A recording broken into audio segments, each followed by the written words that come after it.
1 घंटे पढ़ाई वढ़ाई करते थे? पढ़ाई तो 21 घंटा तो समझिए। आगे चल के सर इसरो में सर साइंटिस्ट बनना है। कभी कभी चिढ़ के कह देते थे जाओ ऐसा पढ़ाई नहीं करना है, भर दिन मोबाइल देखता है। हमको क्या पता था। कैसे विचार हुआ जो नहीं हम साइंटिस्ट ही बनना है? इसका इंटरेस्टेड था लेकिन उस मुकाम तक हम लोग नहीं इसको ले जा पाए। चाहिए तो सफलता हाथ लगी है सर। कैसा रहा है दिव्यांशु का? बचपन पारिवारिक माहौल थोड़ा सा संघर्ष के साथ इसका बीता है। इसरो बाहर इन सब के साइंटिस्ट भी आते रहते थे मटेरियल साइंस के। खबर आ रही है बिहार से, जहां समस्तीपुर जिले के विद्यार्थी प्रखंड के एक युवक ने प्रखंड ही नहीं अपने जिले के साथ साथ राज्य और देश का नाम रोशन किया। जी हाँ, हम बात कर रहे हैं हिमांशु कुमार की बात कर रहे हैं, जिन्होंने भाभा एटॉमिक रिसर्च सेंटर के द्वारा organise examination all India stipendiary training श्रेणी 2 की परीक्षा में जूनियर वैज्ञानिक सहायक बी के पद पर SC श्रेणी में अखिल भारतीय रैंक में प्रथम स्थान लाकर अपने क्षेत्र का नाम रोशन किया। चलिए हम देखते हैं हिमांशु की इस कमाल की कहानी को। माता पिता के सपनों को बेटे ने किया साकार, चुनौतियां आई अपार लेकिन नहीं मानी हार। जी हाँ, कौन कहता है आसमान में सुराख नहीं हो सकता, एक पत्थर तो तबीयत से उछाल कर देखो यारो। बिहार का हृदय स्थल विद्यार्थी धाम का रहने वाला दिव्यांशु भूषण पर ये पंक्तियां बिल्कुल सटीक बैठती है। मेहनत और जुनून से दिव्यांशु ने चल पड़ा वैज्ञानिक बनने की राहों पर। बिहार का ये बेटा भाभा ऑटोमेटिक रिसर्च सेंटर द्वारा organise exam all India stipendiary training श्रेणी 2 की परीक्षा में जूनियर वैज्ञानिक सहायक बी पद पर SC श्रेणी में अखिल भारतीय रैंक में प्रथम स्थान लाकर पूरे क्षेत्र ही नहीं बल्कि बिहार का नाम रोशन कर दिया। आइए सुनते हैं दिव्यांशु और उनके माता पिता से दिव्यांशु की इस सफर की कहानी। आपने ऑल इंडिया रैंक में SC कोटे के में से प्रथम स्थान प्राप्त किया है, क्या कहेंगे? जी, इसके लिए सबसे पहले धन्यवाद सर आपका कि आप इंटरव्यू लेने के लिए आए हैं। और मैं यही कहना चाहूँगा सर कि मेहनत चाहिए तो सफलता हाथ लगी है सर। पढ़ाई लिखाई आपका कैसा रहा बचपन से? कहाँ से पढ़ाई लिखाई किए? सर बचपन से मैं यही बाजीपुर बाजार से मिडिल स्कूल की पढ़ाई हुई सरकारी विद्यालय से। उसके बाद मऊ बाजीपुर विद्यापति नगर से मैंने हाई स्कूल की पढ़ाई दक्षिण से जी। उसके बाद इंटरमीडिएट की पढ़ाई UTC कॉलेज चमथा से हुई है जी। और उसके बाद मैंने फिर अप्रेंटिस करने के लिए इंटीग्रल कोच फैक्ट्री चेन्नई है जो इंडियन रेलवे की largest coach manufacture institute hub है, वहाँ से मैंने रेलवे में 2 ईयर का अप्रेंटिस कोर्स किया। और उसके बाद फिर कॉम्पिटिटिव एग्ज़ाम में इसरो DRDO बार्क इन्हीं सब में लग गया और आज रिजल्ट हुआ है बार्क में। अच्छा, कैसा महसूस कर रहे हैं इतना बड़ा मुकाम पाकर? रिजल्ट आया तो सर अच्छा लग रहा है। ऊपर से सर SC कोटा में ऑल इंडिया रैंक 1 भी आ गया तो वो भी काफ़ी अच्छा लग रहा है, अंदर से महसूस हो रहा है। पढ़ाई लिखाई बने एकदम ग्रामीण परिवेश से हुआ? बिल्कुल जी सर, यहाँ पे मैंने यहीं घर पे ही रह के पढ़ाई किया, कहीं बाहर नहीं, और सेल्फ स्टडी से ही सेल्फ स्टडी से पढ़ के ही अपनी से कोई विदाउट कोचिंग इंस्टीट्यूट कोई ज्वाइन किया हो। बिल्कुल सेल्फ स्टडी की? सेल्फ स्टडी से सारा चीज़। अच्छा, तो कब पता आपको चला इस तरह का जो रिजल्ट जैसे आया? तो रिजल्ट तो पता चल ही जाता, लेकिन पहली बार आप कब देखे रिजल्ट को?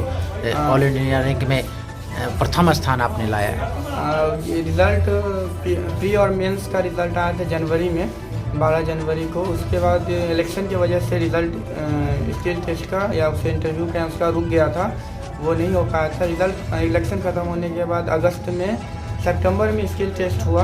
उसके बाद ये 20 नवंबर को रिज़ल्ट दिया गया सर, और जिसमें 20 नवंबर को रिज़ल्ट देखें तो पता चला कि all India rank 1 SC category में 1 आया है। क्या बनना चाहते हैं आगे? आगे चल के सर इसरो में सर साइंटिस्ट बनना है। माता पिता का क्या सपोर्ट रहा पठन पाठन के दौरान? पिता का सर बहुत सपोर्ट रहा, मेंटली और या फाइनेंशियली बहुत सपोर्ट रहा। जो ही जितना ही हमको ज़रूरत था वो सब पूर्ति हुआ सर। और मेंटली सपोर्ट का भी जिस समय कभी डिमोटिवेट होते थे तो माता पिता ही हौसला देते थे। कैसे विचार हुआ जो नहीं हम साइंटिस्ट ही बनना है? मन में एक विचार आया, लोग IAS की ओर बढ़ रहा है लोग, और मैं उधर भी मैंने बहुत सारे जॉब हैं उसको लेकर, मगर एक साइंटिस्ट बनने के लिए राह पर आप चल पड़े हैं, तो कहाँ से इस तरह का मोटिवेशन मिला जो हम? सर यहाँ पे ग्रामीण परिवेश रहता है, तो यहाँ पे जब तक हम हाई स्कूल इंटरमीडिएट पास करने तक मुझे इस बारे में कुछ भी नॉलेज नहीं था। यहाँ से निकलने के बाद ICF जाने के बाद वहाँ हमारे जितने भी बड़े बड़े ऑफिसर थे वो कोई मतलब कुछ सेमिनार वगैरह होता था, क्योंकि ICF भी एक तरह का रिसर्च सेंटर ही है। वो भी ट्रेन के क्षेत्र में वो कुछ न कुछ नित्य दिन विकास करती रहती है, तो और वो भी इंजीनियरिंग साइंटिस्ट से रिलेटेड है। तो वहाँ से इसरो बार्क इन सब के साइंटिस्ट भी आते रहते थे मटेरियल साइंस के। तो वहाँ इंटरेक्शन हुआ उन लोगों से पता चला। तो वहाँ पे मेरा ये सवाल आता था कि सर हमारा मौका तो छूट गया, अब हम क्या कर सकते हैं। तो उन्होंने बोला ऐसा नहीं है, आप छोटे स्तर से एंट्री लीजिए इसमें।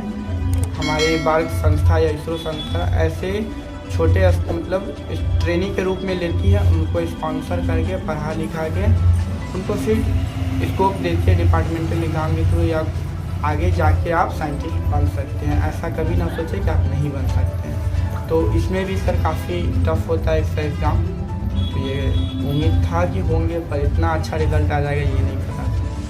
अभी ऑल इंडिया रैंक में SC कोटे से प्रथम स्थान आपके पुत्र ने प्राप्त किया है, कैसा महसूस कर रहे हैं? मैं आपको बहुत भाग्यशाली समझती हूँ। मेरा बेटा उस स्थान पर पहुँच के मेरा नाम रोशन कर दिया, तो माँ के लिए क्या करना होता है। मैंने इस रिजल्ट के आने से पहले क्या लग रहा था दिव्यांशु पूरे मैंने SC कोटे से ऑल ओवर इंडिया में प्रथम स्थान आएगा इस तरह का? दिव्यांशु डिप्रेस में बहुत रहता था। एग्ज़ाम देने के बाद दो एग्ज़ाम दिया था। DRDO में SC कोटा में सिर्फ एक ही स्टूडेंट रहने के कारण उसको कुछ नंबर से समझिए हटना पड़ा। इससे 0.50 से छट गया, क्योंकि इससे सीनियर इसका पहुंच गया वहाँ, उसमें भी डिप्रेस हो गया। उसके बाद इसरो में रिजल्ट निकलने के बाद बहुत दिन के बाद उसका हुआ स्किल टेस्ट हुआ, उसमें अब डिप्रेस रहने उसका रिजल्ट ही नहीं आया, जिसके कारण डिप्रेस रहने लगा। और इसका भी फिर 1 साल पहले रिजल्ट हुआ, 3 महीना पहले इसका स्किल टेस्ट हुआ और रिजल्ट नहीं आ रहा था, जिसके कारण ये बहुत डिप्रेस रहता है। के कारण ये घर में बहुत चिड़चिड़ा टाइप का हो गया था। लेकिन जब 20 तारीख को एकाएक हम लोग को पता चला रिजल्ट जारी हो गया है, तो बहुत हताश हो गया था कि हम क्या करें क्या नहीं। रिजल्ट खुद देख नहीं रहा था, तो मेरा एक डाउट लगेंगे। उन्होंने ही इनका रिजल्ट देखा और बताया कि भैया आप पास कर गए हैं, वो भी आपका फर्स्ट रैंक है। उस समय हम लोग को लगा कि हाँ मतलब सपना जो देखता है ना आदमी, स्वप्न में ही हम लोग हैं। उसके बाद तो समझिए लोग किसी हमारे दिल में आए तो हम क्या ब्याह कर सकते हैं। बचपन कैसा रहा है दिव्यांशु का? बचपन पारिवारिक माहौल थोड़ा सा संघर्ष के साथ इसका बीता है, क्योंकि पारिवारिक माहौल मेरा थोड़ा सा गड़बड़ाया हुआ था। इसके कारण इतना मदद नहीं कर पाए जितना हमको एक माँ होकर करना चाहिए, पिताजी होकर करना चाहिए, हम नहीं कर पाए थे। लेकिन उसके बाद जब हम सक्षम हुए तो समझिए और अपने तरफ से पापा की तरफ से कोशिश किए कि इसको भेजे बाहर, लेकिन खुद जाना नहीं चाहा। उसके बाद घर पर ही रहकर मैट्रिक इंटर किया। उसके बाद रेलवे में अप्रेंटिस आता है, उसके कोर्स किया 2 साल का कोर्स करने के बाद 6 महीना इसका थोड़ा सा टाइम लैप्स हुआ और फॉर्म भरने लगा। उस समय से ही लगातार फॉर्म भरते रहा। इसका सपना ही था कि हम DRDO इसरो आने तो इसका बार्क वाला एग्ज़ाम निकाले। मेहनत भी किया और सफल भी हुआ। साइंटिस्ट बनने के राह पर अग्रसर है आपका पुत्र। बचपन में मैंने कैसा रहा? मैंने नटखट अंदाज था या कुछ शांत स्वभाव का? नहीं उसको शांत कर सकते हैं और ना ही नटखट कर सकते हैं, समझिए मीडियम में था। अभी भी है, अभी भी इसके स्वभाव का कोई नहीं है, पहचान नहीं पाता है कि ये कैसा है।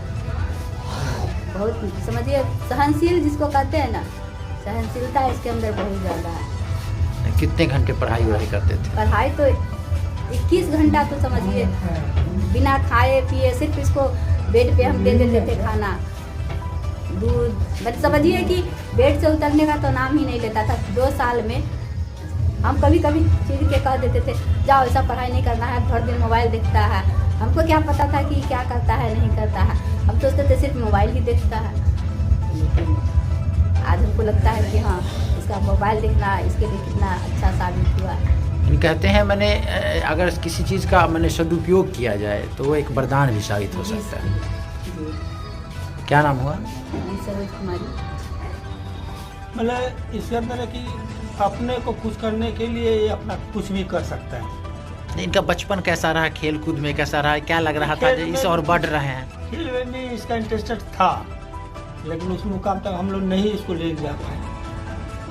कैटेगरी चेंज किया, अपना लाइन चेंज किया। लाइन चेंज करने का मतलब अपने पढ़ाई पर ही ध्यान दिया और बेसिक समझ लीजिए कि हमसे ज़्यादा आकर खुद घर पर आते नहीं थे तो इसकी माँ इसके ऊपर केयर करती। यानी लोग कहते हैं गांव और शहर, हालांकि जो रास्ते गांव से शहर की ओर जाती है वही रास्ते शहर से गांव की ओर आती है। तो एक गांव में रहकर बच्चा ने इतना नाम रोशन किया। गांव और शहर में भी कुछ फर्क नहीं है। टैलेंट जिसके पास है, आपके पास सोशल मीडिया हर जैसे बहुत से चैनल है, वहाँ से आप अच्छा चीज़ ले सकते हैं, सीख सकते हैं। कोई चीज़ ये अपना है, इसको हम आउट ऑफ कहीं मतलब बाहर पढ़ने के लिए भेजे ही नहीं, उसी को मीडिया बनाया।